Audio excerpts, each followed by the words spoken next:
Hello, everyone, and welcome to today's event, Superconvergence, Transforming Lives in the Age of AI, Genetics, and Biotechnology.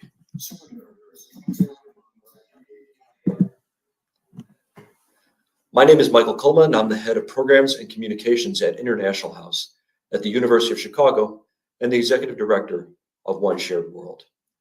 This important conversation is being brought to you by International House at the University of Chicago, our sister houses at International Students House London, International House at UC Berkeley, and by One Shared World. Today's program is part of iHouse Chicago's Global Voices Lecture Series program. Before we jump into the content for today's program, let me share a little bit about International Houses and One Shared World. From the day the first International House in New York opened its doors 100 years ago, with Berkeley, Chicago, and London to follow, we've been dedicated to the promotion of understanding and fellowship among the peoples of all nations. Through our programming and communities, we work to promote cross-cultural understanding, mutual respect, and friendship among international students, scholars, and the broader global community. That mission is manifest through programs like today's, and that mission guides the work of the 12 other international houses around the world.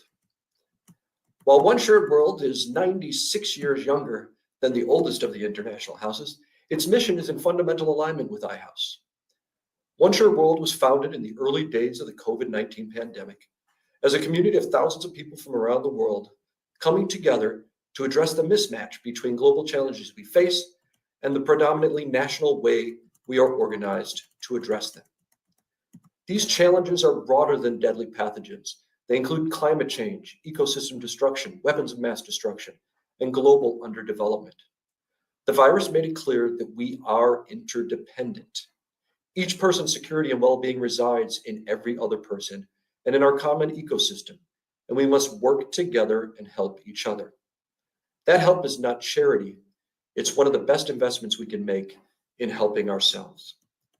To learn more about the work of iHouses in One Shared World, please check out their websites and you'll see some things scrolling across the screen during the course of today's event. Now to our program. We're joined today by leading technology futurist, best-selling author, and founder and chair of One Shared World, Dr. Jamie Metzl, as he unpacks his latest book, Superconvergence, Transforming Lives in the Age of AI, Genetics, and Biotechnology. In this book, Jamie explores how AI, genetics, and biotechnology are revolutionizing our lives, work, and the world. From ChatGPT to breakthroughs in biotech, today's conversation will help uncover how these advancements are reshaping healthcare, economies, and our global interdependence. Full disclosure, I've known Jamie for over 20 years, first in our work together in the Asia Society in New York, straight on through to the work with One Shared World, so I'm especially excited to welcome him today. In the spirit of the missions of International Houses in One Shared World, the conversation with Jamie will be moderated by young people. It's young people who will need to lead on these issues going forward, to ask the difficult questions, and to bring us together in recognition of our independence in dealing with the planet's greatest challenges and advances. In that effort, today we have with us three wonderful young leaders. Ashish Acharya. From Nepal, Ashish is currently pursuing a master's in artificial intelligence in London, where he lives in International House.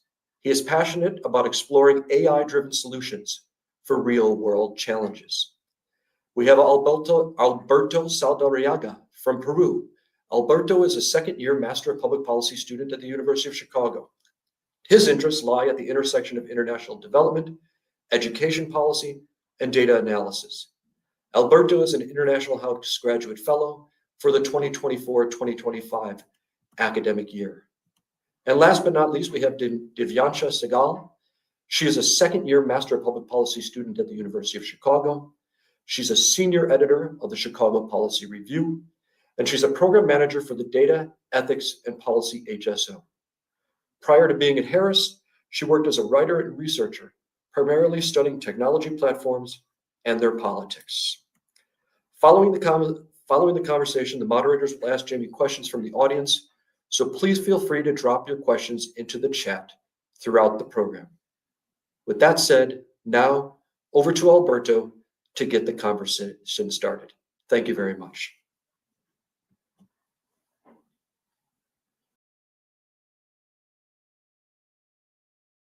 Little personal question. So why made you write this book? And I don't know, maybe what would you like the audience to take from this book?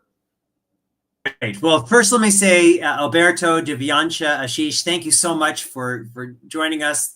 The biggest reason that I wrote the book is so that young people like you and the people who are hopefully watching and engaging can say, hey, something really big and exciting is happening. And I'm part of this story, not just in learning about it, but in guiding how these incredibly important and transformational revolutions play out over the course of time.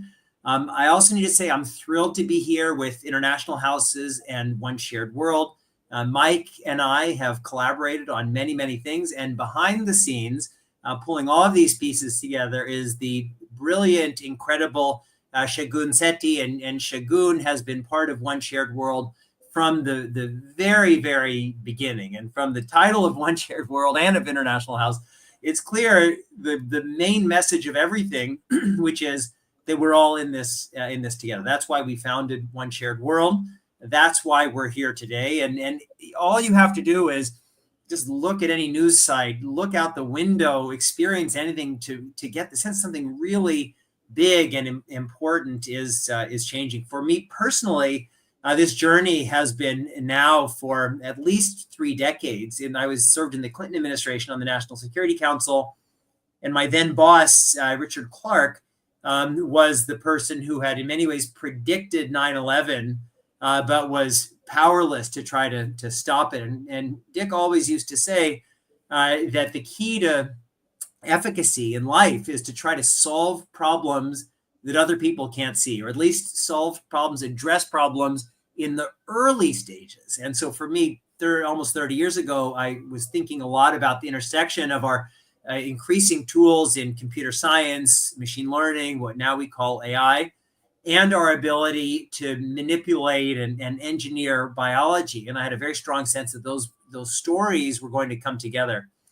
So I started educating myself, reading everything that I possibly could. And when I was ready, I started writing articles for kind of boring policy journals on this topic. And those started to get a lot of attention. And a member of Congress, US Congress, read one of my articles and said, this is really important.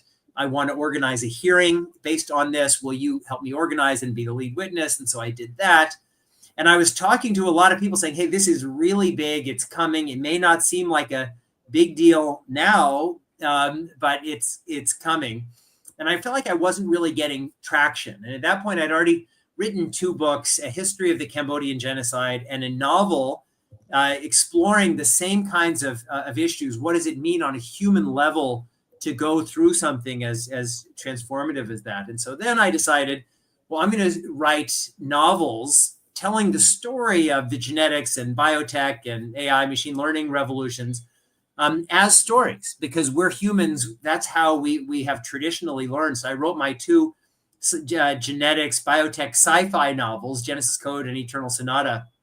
And when I was on my book tours for those novels, explaining the underlying science in my way, as someone who'd kind of taught it all to myself, I could see in people's eyes that they were not only saying, oh, this is a really important story, but they started to see themselves in that story. And that's when I realized, well, I needed to write a book about the genetics revolution, but write it in a way that people could absorb. And that was my last book, called Hacking Darwin, which became a pretty big international bestseller, which was the story of human genetic engineering.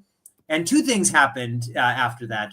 First, the Dr. Tedros and the World Health Organization, people read that book, and it came out just at the time as the world's first CRISPR babies were born in China. And it was a big ethical challenge. And so I was invited to be a member of the World Health Organization Expert Advisory Committee on Human Genome Editing to think about governance issues. And second was I was doing on my book tours a lot of speaking around the world. And I never use notes when I give my talks. I just kind of wander around and think and engage with people. And I found that the story that I was telling just kept getting bigger and bigger. That there's this one story of human genome editing, which is a piece of a bigger story of human genetic engineering, which is a piece of the bigger story. And I was explaining to people what I felt that bigger story was, which is the thesis of my new book. And I'll just tell you what it is now, which is that after nearly 4 billion years of evolution, our one species suddenly has the increasing ability to engineer novel intelligence and re-engineer life, to engineer novel intelligence and re-engineer life. And the question that will determine our future is whether we can learn to use these godlike powers wisely.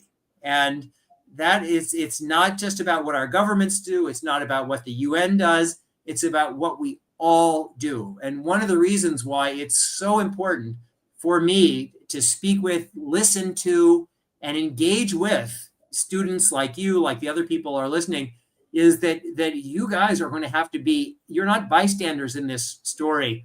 You and we are all in the driver's seat, and that requires just a lot of learning together, a lot of sharing, and a lot of conversations about, well, how do we realize these aspirations in the world? So when you write a book, it's like you're kind of doing your thing, and you do it kind of quietly in your own little on your own little desk, and then it's an object that you're giving away for people to use and absorb in their own way. So I really am hoping, and it's been the case this far, that people use the book and that inspires them to maybe think a little bit differently, engage differently, ask tough questions of themselves and the people around them.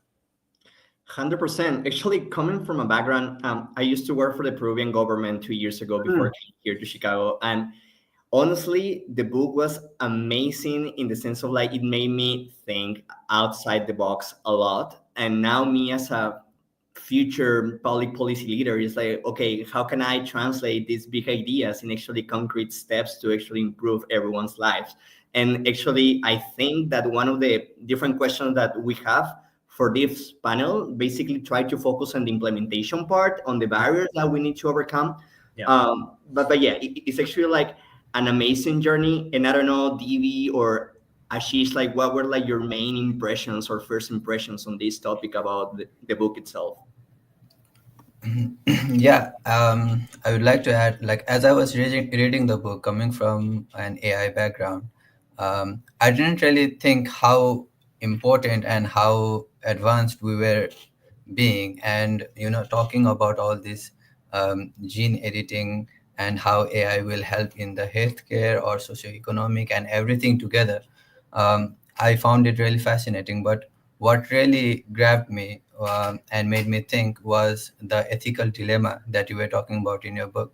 And as like when we develop things or we make a new model or something like that, then we don't really think about the very long-term consequences and how it will reflect upon the real world. Like, I feel like right now the world is just focused on innovation and innovation and innovation, and there are a lot of gray areas in AI that haven't really been addressed, and there are no policies um, which address these issues as well. And I really liked one of your analogies that you have mentioned in What Could Go Wrong section of your book, where you talked about how if we only focus on racing forward, then we will crash. So I felt that sometimes it's really fine if we can let go of the throttle a little bit to get a good to turn. So I really like that aspect of the book. Yeah, me too. I echo everything that both Alberto and Ashish have said. I think to me, one of the things that definitely stood out was the fact that we really do need policy solutions or just forums for people to come together to have conversations around new and emerging technology, because it doesn't seem like unfettered capitalism or just like unsupervised productization of a lot of these technologies is going to end up protecting us from the harms that you have so clearly outlined. And I think one of the questions also just that I have later is around how do we think through institutions when so much of like our traditional institutions are not functioning as they as we're used to and as we would want them to. Yeah, it's so important and so essential.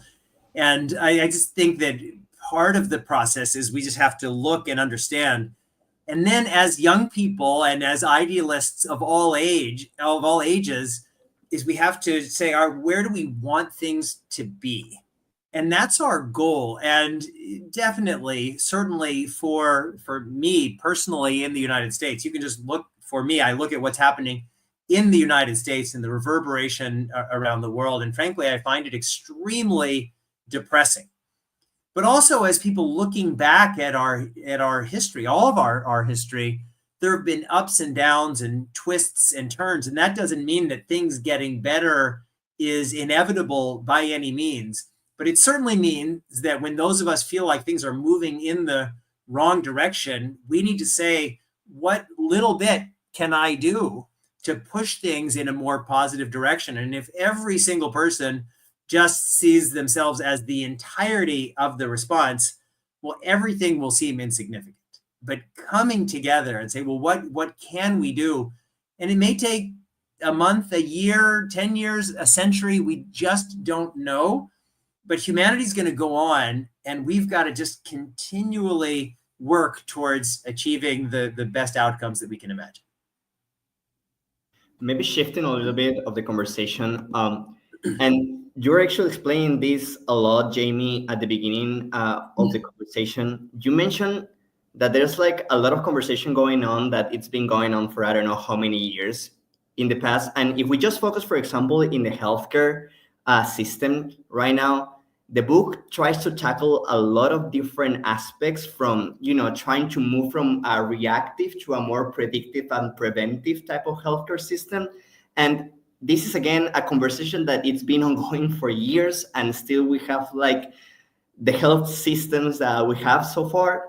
So I don't know if you can like explain to the audience, how can healthcare system realign financial incentives to prioritize this preventing care over treatment, especially, in environments where fee-for-service models are the one that dominate? Yeah, it's such a great question, because we can imagine better systems in healthcare or agriculture or anywhere. And we can even build models that work. But the challenge is, how do we scale those models that work? So it's not there's just a few people experiencing something that's very niche, and whether it's a few people getting a gene therapy or a few people eating a cell cultured hamburger or whatever the thing is that we can imagine. So it's the right question to say, how can we align incentives? And the basic issue is right now, certainly in the United States, what we call healthcare is really sick care. It's symptoms-based sick care, where you have, when a symptom shows up is when we tend to go get treated. But it could be certainly for a genetic disorder that your age minus 9 months is when the seed was planted for that disorder. And it could have been much easier and much more cheaply. It could have been addressed earlier in your life. And it could be, as we have here in the United States, that the financial system has all these people with misaligned incentives. That, I certainly have brothers who are orthopedists, and the business model for orthopedics is doing surgery. And so if somebody is just doing clinics and saying you should strengthen your knee muscles and do a bunch of jump squats and planks, that's a bad business model. But if every single person who walks into your clinic gets surgery, that's how you get the weekend home in the mountains. And it's just insane. So there are organizational issues, and Alberto, you mentioned it, to try to shift systems towards fee for outcome, from fee for service to fee for outcome. It's also true that we're just going to have to reallocate how we put our energy. And right now, every day, there are new studies coming out, for example, in the field of radiology, which are looking at basically the question is, if you have a bunch of radiology information and maybe some additional electronic health record information, and there are three options. AI systems analyzing them alone, humans analyzing them unaided, or some combination of the two. We all like to think that the right answer is going to be humans plus AI, and that may be, but it may be that there are areas where machines are just way better than humans, in other areas where humans are way better than machines, and we're going to have to figure that out. And yes, exactly as you said, there are misaligned incentives here. But there are other countries that are organized differently, that actually have the opportunity to be much more intentional in how they are organizing. And they tend to be relatively small and well-funded. So I'm thinking of countries like Singapore, like United Arab Emirates, Estonia, Finland, Israel, relatively small countries, tend to be single payer. And it could well be that traditionally it's been that models develop in places like the United States and then get exported. But if a country like Singapore comes up with a better model for how to do healthcare, that actually can be scaled, certainly in places like this. So in addition to thinking about the technology, we're also going to need to think about incentives, and we're also going to need to be thinking about how we learn from each other. And it may be that some of these smaller places have a greater opportunity to build models. And if we have in some ways a competition of models, if those models are doing a better job of, for example, analyzing cancers earlier than we do here. I mean, there was a recent study of an AI algorithm that was picking up signs of cancer 5 years before primary care physicians. And that's really exciting. In Israel, Clalit is one of their national health management companies. And you will get a call from Clalit saying, hey, we've noticed from your movements and from this other information, we think that you are at an increased risk for a fall. Would it be okay if we sent somebody to your house just to make sure that you have handles in your bathroom and you're set up safely? And so we're going to move, I hope, if we're successful, earlier in the phase. You don't engage with the healthcare system just when you have a symptom, but earlier to become a more predictive and preventive system. Just to follow up on that, Jamie, currently I feel like we live in a healthcare system where the system has not been able to guarantee basic benefits to everyone. So how would you think, like, we have all these advancements coming along, how would you think that these advancements will not just be for the privileged, like, select portion of people, and we can distribute this globally? Yeah. It's a fundamentally important question, and it's a goal which will not be realized on its own. I mean, there are some people who are technology utopianists who just think, well, let's just let the technology run. It's not that that's entirely discredited, but if that's a goal, we need to from day one say that's a goal. And as we move forward in the timeline of diagnosis and response, as I just mentioned to Alberto's question, actually the interventions get a lot cheaper. That a lot of the diagnostics, and whether it's wearing an Apple Watch or a pulse oximeter, or just having your smartphone monitor how many steps you're getting, a lot of that can be done relatively inexpensively.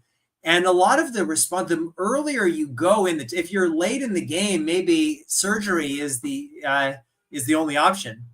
But if you diagnose a precursor to type 2 diabetes or something else 10 years in advance, actually just living like your grandparents lived with diets like them and exercising, which they didn't even call exercising, it just meant like living required going around. Those may be the best interventions. So I certainly think we're going to have a decentralization. And there are a lot of positive trend lines. A lot of the learning that used to be concentrated in individual places like the United States now can happen much more quickly. Just to give one example, my partner's father is a physician in Delhi in India.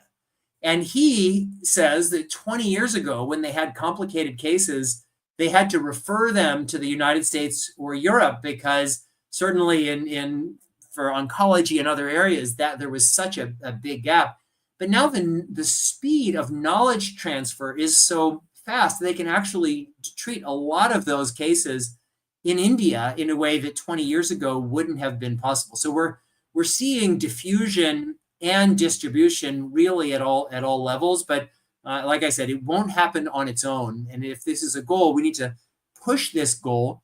And we need to recognize really across the board that this is a story. It's not about machines. It's about human potential being realized. That's why we have the machines. We created the machines.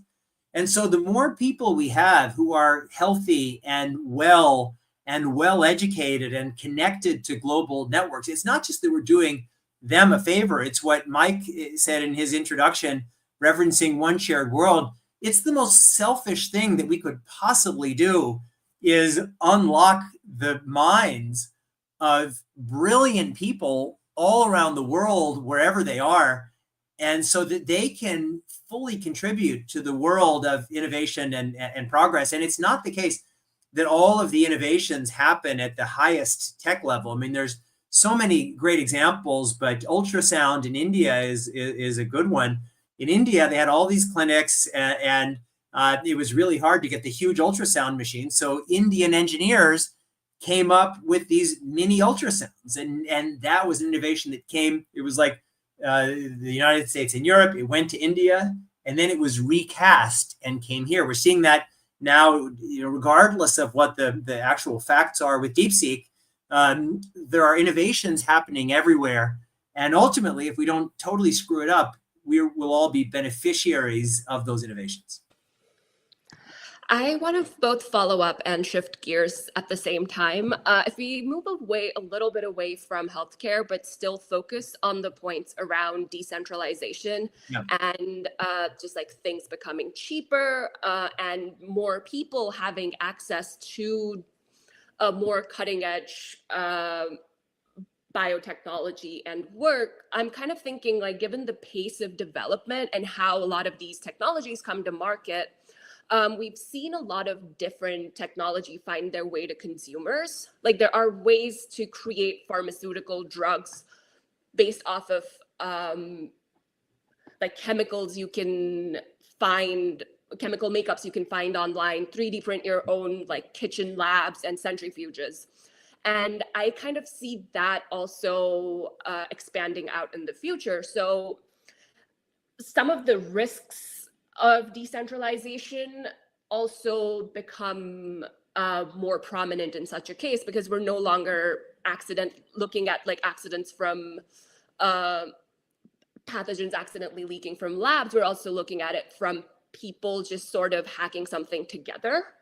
So I wanted to just get a little bit of your take on how do you think through like the regulation of how like governments could look at something like this when they might not even know that some of this research is being done by individuals? Yeah, it's such a great question. And like everything that we're talking about, it's two sides of the same coin. The flip side of harnessing the brain power of as many people on Earth as possible is empowering everybody on Earth. And so on one hand, you can imagine people who are trying to do bad things, who are doing bad things. And you can imagine people trying to do good things where there are just mistakes. And so there's a natural response, which uses the word that you raised, Divyansha, regulation. But I think the broader word for what we really need is government. So when I mentioned I was a member of the WHO Expert Advisory Committee on Human Genome Editing, created after those first CRISPR babies were born in China in 2018. In my view, that was a massive ethical violation. But regulate, and when we worked for 2.5 years to come up with our plan of what we would recommend, and certainly regulation, government regulation was one piece of it. But because of distribution, government regulation isn't enough.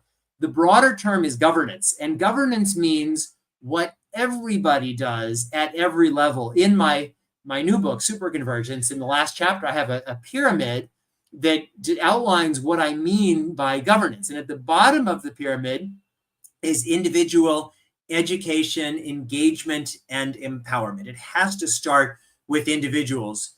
But individuals are part of bigger things. And so whether that is our companies, our universities, hospitals, labs, and so in those areas, there also needs to be senses of responsibility and mutual responsibility. On a national level, we need to have national systems, and we need to share best practices between countries. We need international cooperation and collaboration, which, I mean, right now that seems harder than ever, but it's the right answer. As I said before, we have to be working toward it. And as I say, it's connected to the vision of one shared world. We need a global operating system upgrade. We know the right answer. We just don't know how to get there. The right answer is that if the kind of key word of the 17th century after the 30 Years' War was national, the kind of Westphalian world around modern nation states, and the key word of post 1945 was international, with San Francisco and Bretton Woods, the recognition that if it's just a bunch of countries competing against each other, that's going to end badly. The key words for now, for what we need an upgrade of our global operating system based on the mutual responsibilities of our complex global interdependence. But it's hard to get there, is really difficult. Some of us were idealistic in the early days of the pandemic, thought maybe this shock is big enough, but now we seem to be heading in the opposite direction. But it was 150 years from when Immanuel Kant outlined his idea of a League for Peace in 1795, 150 years and 2 world wars, until the United Nations was created in 1945. So I think it's the right answer. We can't get away from our interdependence because of all of these forces. And whether it's we are together on climate change, we're together on runaway technology, on nuclear proliferation, all of these other pandemics, it's the right answer. And there's just no moat big enough to defend any of us entirely. And so that's why we need to figure this out. And because things seem so depressing now, it's why young people like you really need to be taking the lead. Because as I said before, our species, we had ups and downs and twists and turns. And the through line has been idealists keeping going and never losing faith. I just wanted to add and follow up on what you said about cooperation and competition, because like you said, right now it feels like we're heading in the opposite direction. Like even recently we're having trade wars or even AI wars since last week, and feels like everyone is kind of fighting each other instead of trying to get together to build technologies that will enhance the human race. But instead, we are like kind of segregating on each on our own and trying to get like, oh, we are the ones innovating this. Oh, we are the ones innovating this. But there doesn't feel to, it feels like there's no unity in there. So how could we, like, there's no right answer for this, but could we as a whole society, could we even come to mutual values or mutual terms on what we might agree on and try to cooperate with each other? I don't know whether we can achieve that goal, but we certainly can strive in that direction. And in my view, we must strive in that direction. And that's the whole idea behind One Shared World and the global interdependence movement. It's not to get rid of our countries, because I think right now they are the kind of organizational principles organizational bedrocks of global organization. But if that's all we do, we're going to, because we've lived this world before of competing nations of states and spheres of influence and balance of power. We went through it in the 19th and the first half of the 20th century, and it ended badly. And if we pull out that same playbook now, for sure it will end equally badly again. And so that's the work. And do I think we will get there eventually? Yes. But there are two ways we're going to get there. One is by, like happened in the 17th century, in the middle of the 20th century, having a cataclysm that's so terrible that we crawl out of our holes and say, hey, maybe we need to do things differently. And hopefully we should be blessed with people who are as relatively enlightened as the people who laid the foundations of the post-war world in 1945 and those few years after, because those people could have done what everybody else, every other kind of nation in that position has done for all of human history. So that's what we don't want. We don't want us to say, well, it turns out that regulating and governing runaway super intelligent machines and biosafety and biosecurity and proliferating nukes and proliferating autonomous killer weapons, it was just too hard for us. And so we let it all go. And then we had this terrible thing, and now 1 billion people have died. I mean, that's the path that we're on. Seems that may be our most likely thing. And then at the end of that horrible thing, we'll say, all right, now we've learned that lesson. That's the 1945. But we could also say, we don't want to have to go through that. We have all of these people. We're connected to each other. I speak to a ton of young people. Almost everybody shares this level of idealism and connectivity. And so many people are engaged on international global issues, whether climate or human rights or other things. So we just need to build this kind of movement. And it really seems depressing, but we remember in the 18th century, a few people got together in Cambridge in the United Kingdom and said, slavery is wrong. We need to have a movement. And that small anti-slavery movement became a big anti-slavery movement. When you look at the Indian independence movement, so many of these different movements start with people. And does that mean we're going to be successful today or tomorrow or in a week or a year? No. But it does mean that we need to just keep planting seeds and laying foundations. Speaking about seeds, and again, good transition. Yeah, I know. And I was just checking on time, and we're running a little bit of time. So, but I really, really, really want to ask this, because it's the main chapter, at least for me, in the book. Yeah, I think one of the most pressing issues right now, as you mentioned, is climate change. It seems like the whole world is actually touching rock bottom actually in this topic right now. And something that we haven't talked about yet, and please feel free to be as technical and simple as possible, is genetics. I'm not an expert in that. I'm coming from a country that relies a lot in agriculture in general, that is facing a lot of challenges in terms of droughts and water shortages and floods and a lot of environmental disasters. I feel like genetics is the right path to follow right now, in terms of increased productivity, in terms of increased resilience. But something that it's still on my mind, and again, maybe I'm biased because I'm doing a public policy program, is what's the role of the government in all this? What should be the approach of governments in terms of genetics?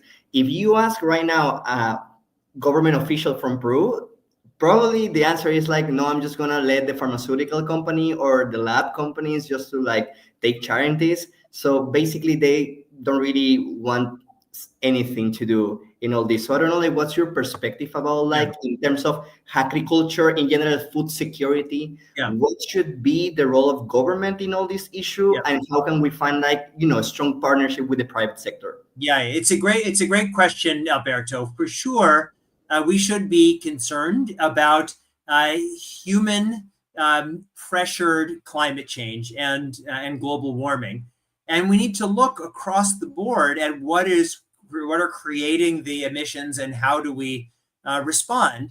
Right now, agriculture is a key driver of our emissions.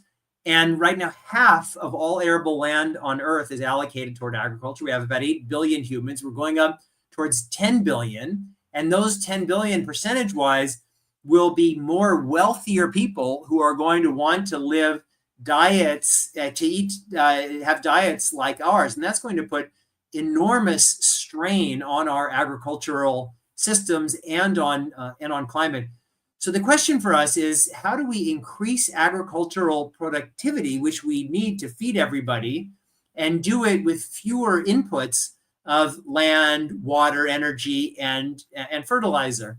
The right answer, obviously, is for everyone to become a vegetarian, because 70% of our agricultural use is allocated toward, in one way or another, supporting animal agriculture, mostly industrial animal agriculture. If everybody became a vegetarian, we would have so much free land, because it's about 30 calories feeding of plants to feed a cow to get 1 calorie of meat. So that's the right answer, but we're not going to do it. I wish we would do it. We're not going to do it. As a matter of fact, per capita consumption of animal products is going up pretty much everywhere, including in places like the United States and Europe, with all of the vegetarianism and health consciousness and everything. So we need to think about additional strategies for doing, essentially for making our agriculture more productive. And as you know, Alberto, I write about this in the book, referencing actually Peru. And that is, agriculture itself is an incredibly radical form of biotechnology. The difference between the teosinte weed and what we call corn today is massive. The difference between corn, sustainable organic corn, and GMO corn is nothing. I mean, it's this tiny little amount. That doesn't mean we shouldn't look at it and be aware of it. And so the question is how do we increase that productivity and do it in a sustainable way? And there are very real concerns of the anti-GMO movement. Certainly, we should be worried about monoculture. We should be worried about concentrated corporate control of our food supply. But in the mix of what we do, I think biotechnology, aggressive biotechnology, has to play a role in increasing the yields of crops. And it used to be, in the traditional days, if you live in some river valley and it's productive, and then a bunch of people would have crops there, and then the population would grow, and then there'd be a drought, and then a bunch of people would die, but a few of the crops would live, and then you'd plant those crops, and you'd get more people, and then the drought would happen again, and that's how we got actually resilient people and resilient crops. But we don't want to do it that way. We're not going to let 1 billion people die because of global warming. So unless we're going to move people away from particularly lands around the equator, which are getting warmer, we need to figure out how do we grow those crops and how do we make those changes in real time. And the new tools of the intersecting genetics, AI, and biotech revolutions are giving us some of those tools to actually go into plant genetics and boost yields, or make plants better able to survive in hotter climates, or better able to survive if with exposure to salt, if there's some kind of flooding of ocean water.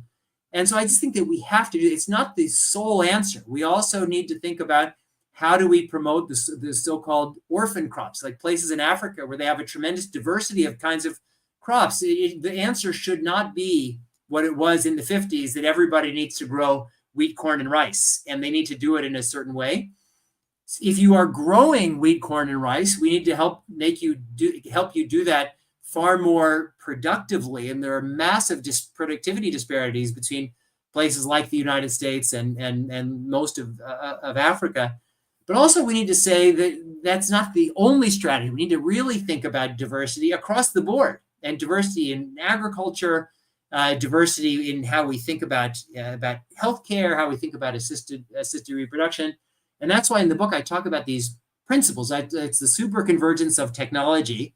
It's the superconvergence of applications, because these same technologies are influencing all of these different fields. In some cases, people are jumping from one field to another. The field of cell-cultured animal products is populated by human physicians who are working in regenerative medicine. But also we need to think about values, the values of equity, diversity, a respect for the complexity of biology, and avoidance of hubris about just assuming that we can just change any system without being extremely careful. I mean, these same principles apply everywhere, but agriculture is one of the most important areas, which is why I have 3 chapters of the book focusing on that. Thank you, Jamie. I think we also have a couple of questions from the audience. I want to make sure we don't take all of your time and get some questions Sure. from the audience itself. I think the first question here is, do you think the AI-driven decentralization can help reduce healthcare costs and make medical advancements more affordable to more people, considering the interplay of the AI war between nations?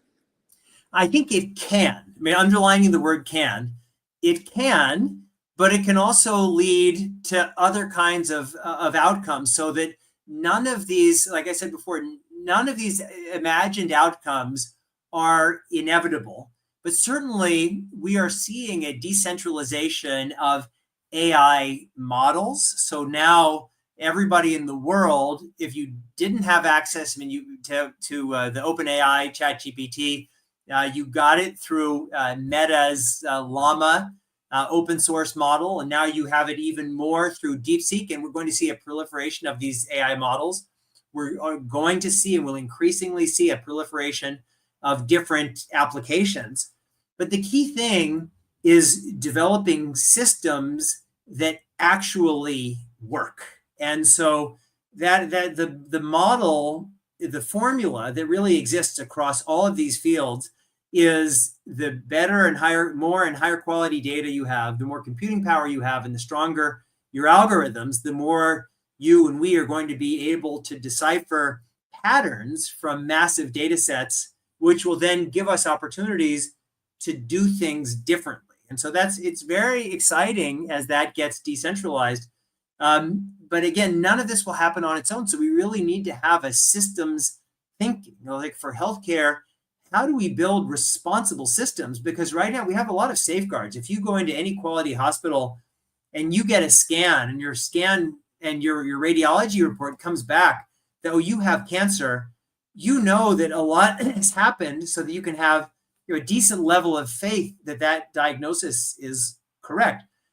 If the more decentralized things get, the more people are going to get a lot of information and not know what to do with it. And that doesn't mean that's an unanswerable question, but it comes back to my point that these systems will not build themselves, and trust and credibility and infusing our best values into all of these systems and the structures and norms and processes, procedures around them, that's going to be really essential. Just proliferating AI algorithms will empower a lot of people, and I think a lot of good things and a lot of bad things will happen.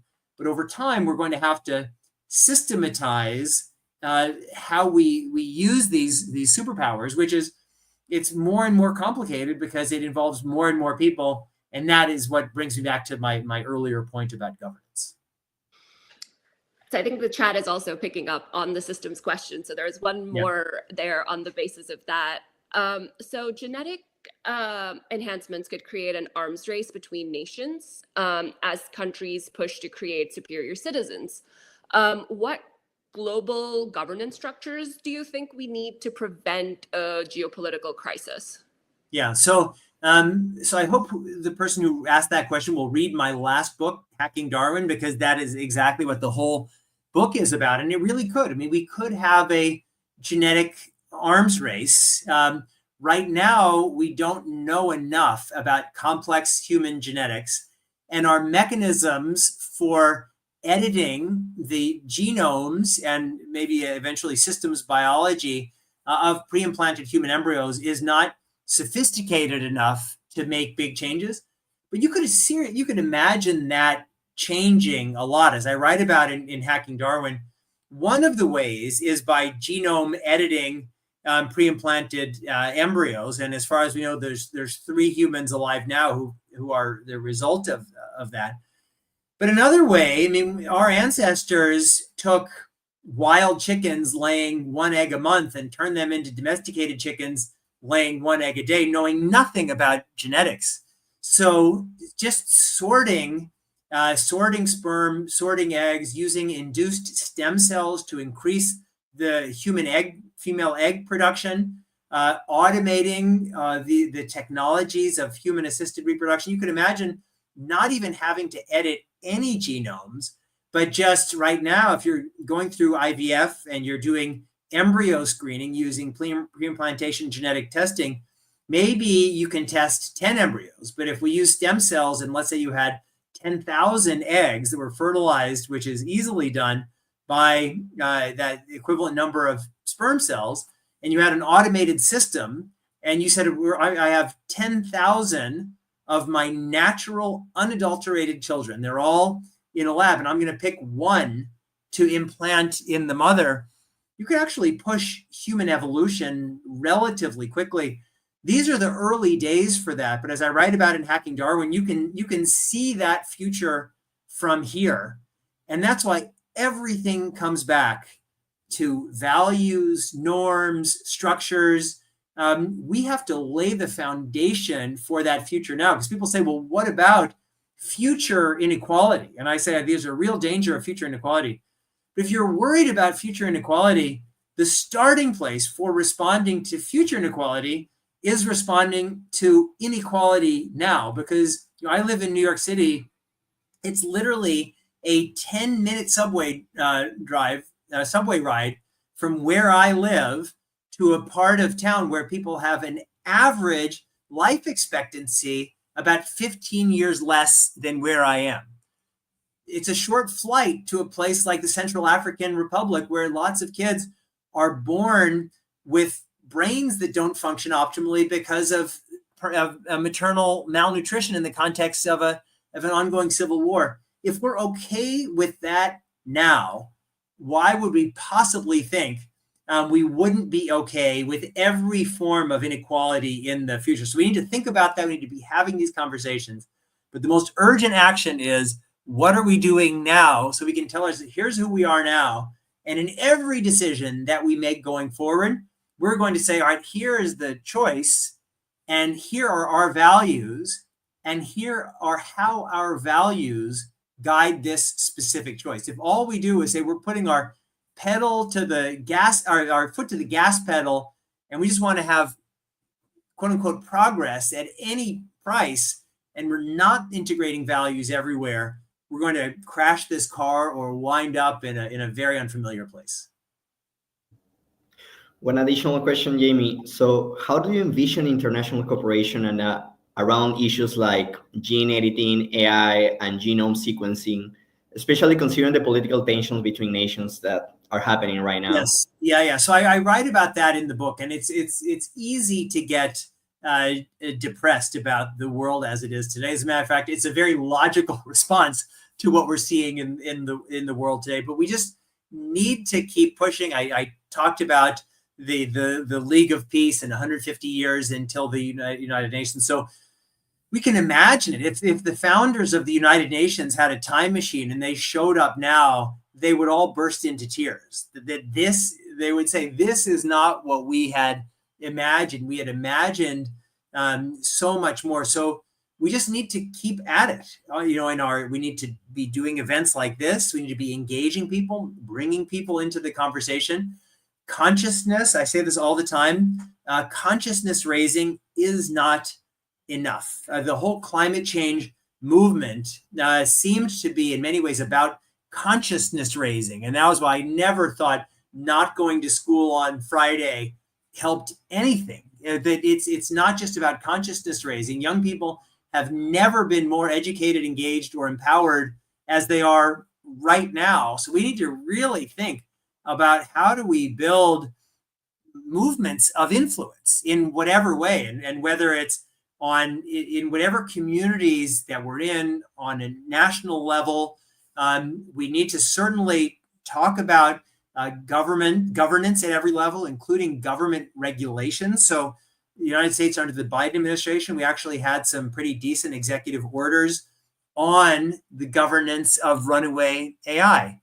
Right now, those executive orders have been rescinded and nothing is in their place. Europe has actually, in many ways, a more profound and meaningful conversation about governance than we have.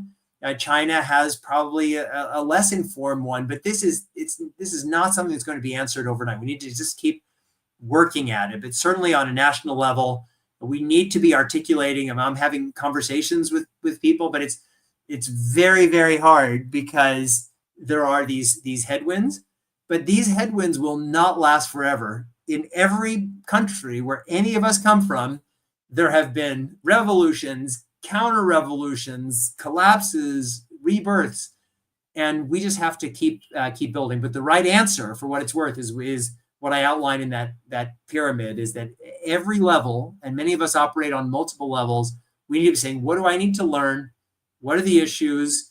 What do I care about? Who are the people in my world who I can engage with to make sure that we're acting as responsibly as possible, whether that's at the university level, the national level, or the international. Thank you so much, Jeremy. Now it seems like we are kind of at the end of the discussion. Thank you very much to the audience for coming along. I just want to ask one final question. Please just give us the final remarks for today, and maybe to the audience who are watching, what kind of advice would you give to the people who are interested in pursuing their careers on like biotech, AI, or life sciences? What would you say to those people and to the audience listening right now? Yes. So in general, what I would say is this feels like it's a conversation about technology, but ultimately it's not. Ultimately, this is a conversation about values. For everything that you're doing, if the starting point is how do I use this technology, it's the wrong starting point. The right starting point is who am I, what do I stand for, and what am I trying to achieve? And then how do I engage with technology in order to achieve those things? And we've talked about these underlying technologies, but the rubber will hit the road in applications, in the applications, whether it's in healthcare, whether it's in every area of life. So values. In terms of careers, it's moving very quickly. And like I said before, one way to think about jobs that all of us will do is that if you think of whatever you may want to do, you can break that job down into, let's say, 10 subtasks. And for each of those subtasks, ask yourselves, 10 years from now, is this subtask something that'll be better done by machines, better done by humans, or best by something in between? If it's machines, your job is to learn, well, how do I engage with machines to do that thing? If it's humans, how do I index on doing that thing? And I hate it when I hear people saying, humans are the new Neanderthals, or even that there's this new thing coming, artificial general intelligence. What we're creating is not artificial intelligence, it's machine intelligence and maybe machine superintelligence. These aren't fake humans. They're just their own thing with ways of thinking that are inspired by what we are feeding them, but different from us. So there is a real future for humans, but you really need to be mindful. And in so many different areas, I'm looking at this in the context, there's virtual science laboratories that are coming, new kinds of algorithms. And right now, there's a human who's overseeing a constellation of different AI models under them. And so thinking about what we're doing, whether it's computer programming, for example, if someone was just saying, well, I'm a programmer, how do I think about programming?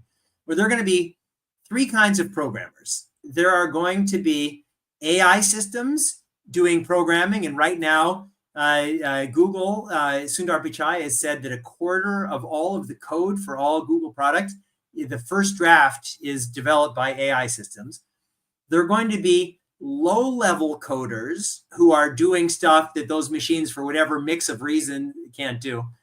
And then there are going to be high-level coders who are thinkers, conceptualizers, visionaries, who are understanding the logic of these systems and the essential role that humans can play. And so people who are thinking about your careers, I would say don't get stuck in that middle space.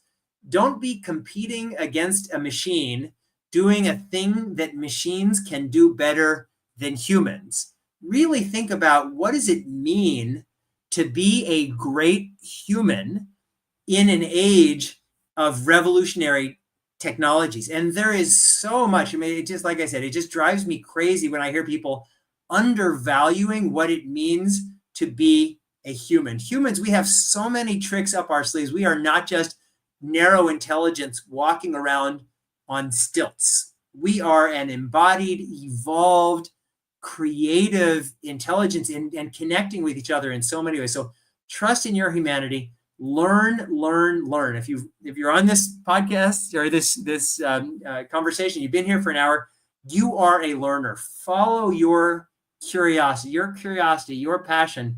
Those are the things. Be great humans, and we need you to be great humans, because the future will be guided by humans, but we're going to be co-evolving with our technologies as we've done for many, many years.